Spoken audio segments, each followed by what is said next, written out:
تو تعداد کم رہتی ہے. 1 بجے آ جاؤں تو بڑا مجمع دکھائی دیتا ہے.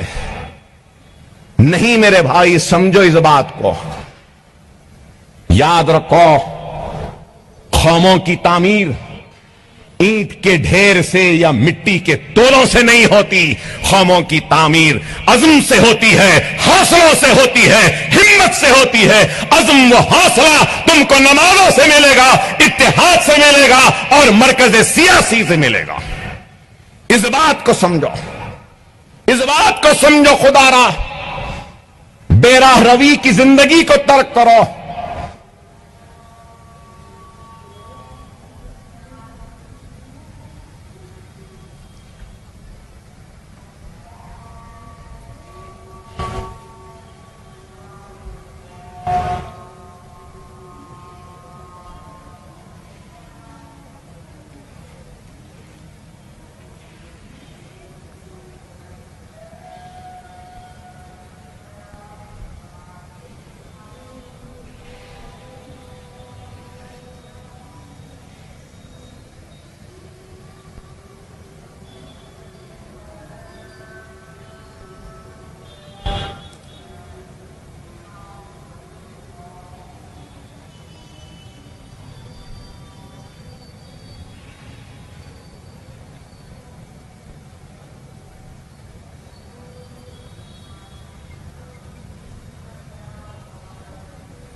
ایک اذان جی. تو میں آپ سے یہی کہہ رہا تھا کہ قوموں کی تعمیر اینٹوں کے ڈھیر سے یا مٹی کے تودوں سے نہیں ہوتی. قوموں کی تعمیر عزم سے ہوتی ہے، حوصلوں سے ہوتی ہے، ایمان سے ہوتی ہے، اتحاد سے ہوتی ہے. اور آج ہم کو اپنے عزم و ارادے و حوصلوں کو کمزور ہونے نہیں دینا ہے. اگر کوئی یہ سمجھ رہے ہیں کہ اپنے 9 سالہ اقتدار میں انہوں نے ہمارے حوصلوں کو کمزور کرنے میں کامیابی حاصل کی تو وہ احمق ہے. 9 سال کیا، 90 سال بھی اگر تمہاری حکومت رہے گی تو ہمارے حوصلوں میں کمی نہیں آئے گی، ہمارے عزم میں کمی نہیں آئے گی، ہمارے ایمان میں کمزوری نہیں آئے گی، ہمارے ہمتوں میں کمزوری نہیں آئے گی. یہ قوم وہ قوم ہے جو کسی کے مٹانے سے نہیں مٹتی. یہ قوم وہ ہے اگر کوئی مٹانے کی کوشش کرتا ہے تو ہم ایک نئے عزم کے ساتھ، نئے حوصلے کے ساتھ، نئے ارادوں کے ساتھ اٹھتے ہیں. اور یہ دارالسلام اور یہ عمارت انہی حوصلوں، اسی عزم، اسی ہمت اور اسی ایمان کی نشانی ہے کہ ہمارا حوصلہ نہ کبھی کم ہوا نہ کبھی کمزور ہوا. یاد رکھو دشمن کی کوشش یہی ہے کہ اپنے منصوبوں, اپنی سازش اور اپنے ظلم کے ذریعے ہمارے عزم کو کمزور کر دے. دشمن کی یہی خواہش ہے کہ وہ ظلم کے ذریعے ہمارے حوصلوں کو کمزور کر دے. دشمن کی یہی منصوبہ ہے کہ وہ اپنے اقتدار کی طاقت کے ذریعے ہمارے ایمان کو کمزور کر دے.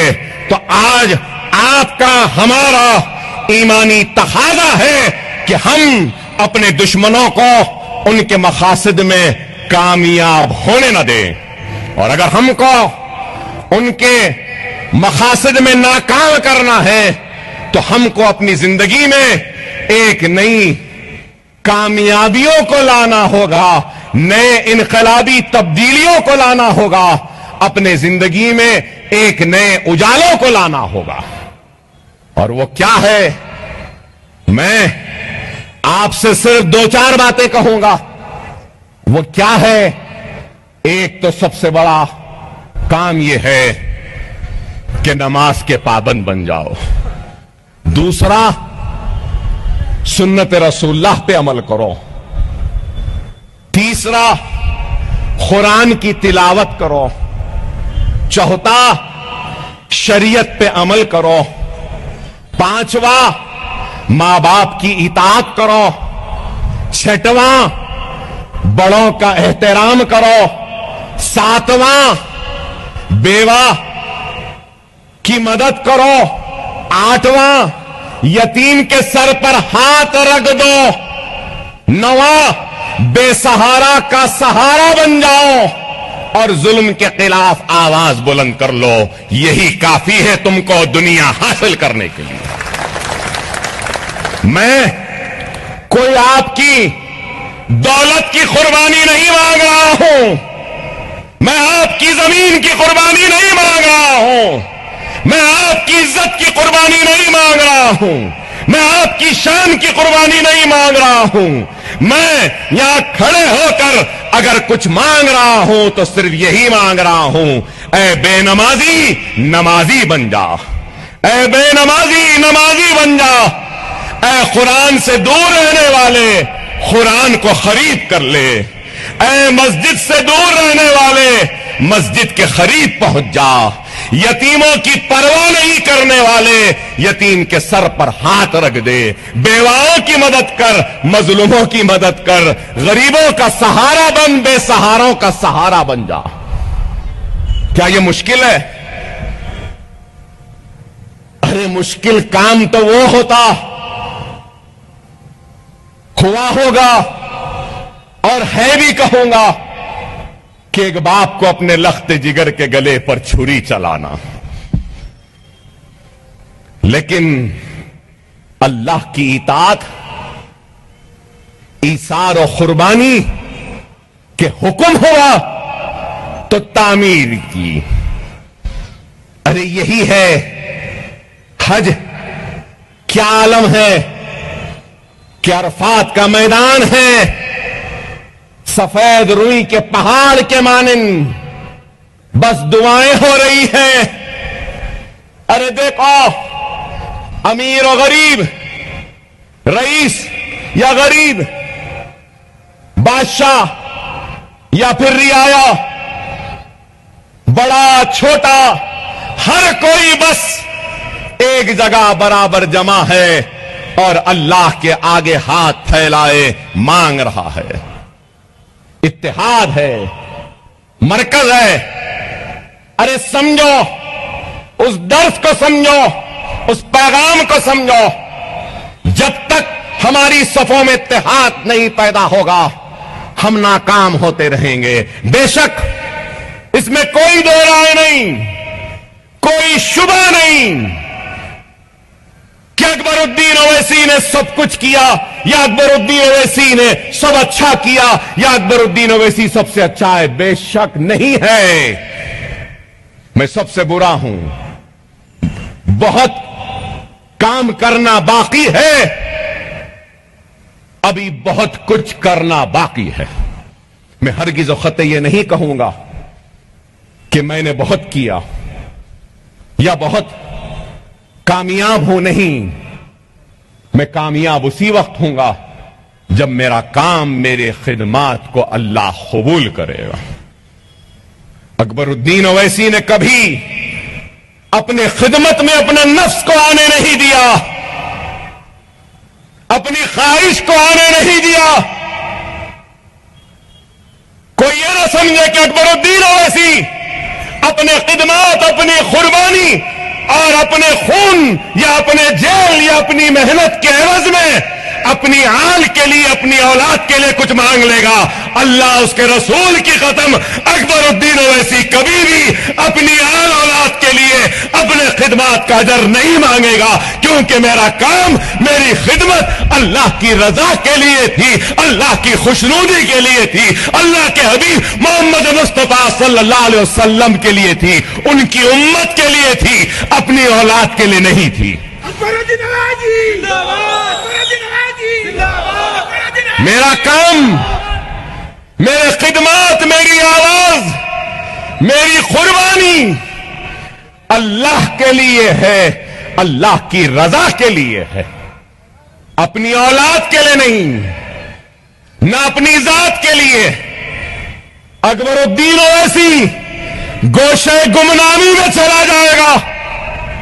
اکبر الدین اویسی یہ دنیا کی چکا چوند کو چھوڑ کر چلا جائے گا، جنگلوں میں چلا جائے گا، لیکن جب تک زندہ ہے اظہار حق سے کبھی منہ نہیں موڑے گا، کبھی نہیں موڑے گا. دنیا یہ نہ سمجھے کہ یہ آواز بہت کم گونج رہی ہے. نہیں، یہ آواز 35 برس سے گونجتی آئی ہے، گونج رہی ہے، انشاءاللہ آنے والے 30 برس تک بھی گونجتے رہے گی. یہ آواز مخالفین سے ڈرنے یا گھبرانے والے کی نہیں ہے. یہ آواز جیل سے ڈرنے والی آواز نہیں ہے. یہ آواز ہمارے دشمن جو ہیں، جو بیٹھے ہیں، جو سمجھتے ہیں کہ ہر ایک کو جس طریقے سے ڈراتے ہیں اکبر اویسی کو بھی ڈرا دیں گے، تو احمقوں، نادانوں، تم سے بھی یہ ڈرنے والی آواز نہیں ہے، کسی سے نہیں. یہ آواز ڈرتی ہے تو صرف اللہ سے ڈرتی ہے. یہ آواز اٹھتی ہے تو اللہ کی رضا کے لیے. یہ آواز اٹھتی ہے تو حبیب محمد مصطفیٰ صلی اللہ علیہ وسلم کی عاشقی میں، محبت میں، غلامی میں اٹھتی ہے. یہ آواز اٹھتی ہے تو کملی والے کی امتیوں کے حق کے لیے اٹھتی ہے. یہ آواز اٹھتی ہے تو مجلس اتحاد المسلمین کے لیے اٹھتی ہے. یہ آواز نہ کبھی دبی تھی، نہ آنے والے کل میں ڈرے گی یا کسی سے گھبرائے گی. ہم نے دیانتداری کے ساتھ، کسی سے بھی پوچھ لو، اکبر الدین اویسی نے کبھی بھی اپنی ذمہ داریوں سے پیچھے نہیں ہٹا. اکبر اویسی نے کبھی بے ایمانی نہیں کی، دھوکے بازی نہیں کی. اللہ کا شکر ہے کہ حرام بھی نہیں کمایا. اللہ نے جو دیا وہ بانٹا ہے قوم کو، دیا ہے قوم کو. اللہ جتنا دے گا اتنا قوم کو دیتا رہوں گا. اپنی اولاد کو کم، اپنی قوم کو، اپنی جماعت کے لیے زندہ تھا، زندہ ہوں اور رہوں گا. اپنی زندگی کو ایک مقصد کے تحت جیو. اکبر اویسی کا مقصد اتحاد، اکبر الدین اویسی کا مقصد تعلیم، اکبر اویسی کا مقصد آپ کا حق، اکبر اویسی کا مقصد آپ کے لیے انصاف طلب کرنا. اور مجلس کا مقصد بھی یہی ہے. مجلس کا کیا ہے؟ کمزوروں کی آواز بنو، معاشی کمزوری کو دور کرو، تعلیمی پسماندگی کو دور کرو، مرکز سیاسی پہ جمع کر دو، منظم کر دو، متحد کر دو. تو میں آپ سے پھر سے یہی کہتے ہوئے آپ سے رخصت ہوتا ہوں کہ وقت اور حالات کی نزاکت کو سمجھو۔ میں عید کے موقع پر کوئی سیاسی تقریر کرنا نہیں چاہتا، مگر یہی کہوں گا، حالات آپ کے سامنے ہیں، مظالم آپ کے سامنے ہیں، ظالم آپ کے سامنے ہیں، اور حالات ظالم کا مقابلہ اگر کرنا ہے تو ہم کو اپنے صفوں میں پہلے سے زیادہ اتحاد کو پیدا کرنا ہوگا۔ اگر ہم اتحاد پیدا نہیں کریں گے تو پھر ہم ناکام ہوں گے، ہم کامیاب نہیں ہوں گے۔ میں پھر سے اپنی جانب سے آپ تمام کو عید کی مبارکبادی پیش کرتا ہوں، اور صدر محترم نقیب ملت بیرسٹر اسد الدین اویسی صاحب، معزز رکن پارلیمنٹ و صدر کل ہند مجلس اتحاد المسلمین کی جانب سے سارے عالم اسلام و ہندوستان کے مسلمان، بالخصوص تلنگانہ و حیدرآباد کے مسلمانوں کو عید کی مبارکبادی پیش کرتا ہوں، اور امید کرتا ہوں کہ ہم اس عید قربانی کے درس کو نہ صرف سمجھیں گے بلکہ اپنی زندگیوں میں اس کو شامل کر لیں گے۔ ہم اس درس کو نہ صرف اپنی زندگیوں میں شامل کریں گے قربانی کے، بلکہ ہم اطاعت حکم الہی پر عمل کریں گے اور ایثار و قربانی کا جذبہ اپنے سینوں میں پیش کریں گے۔ اور یہاں سے نکل کر طے کر لو، جلسے کی کامیابی یہی ہے کہ ایک پیغام ہو، طے کر لو کہ ہم آپسی جھگڑوں میں نہیں جائیں گے، ایک دوسرے کے خون کے پیاسے نہیں ہوں گے۔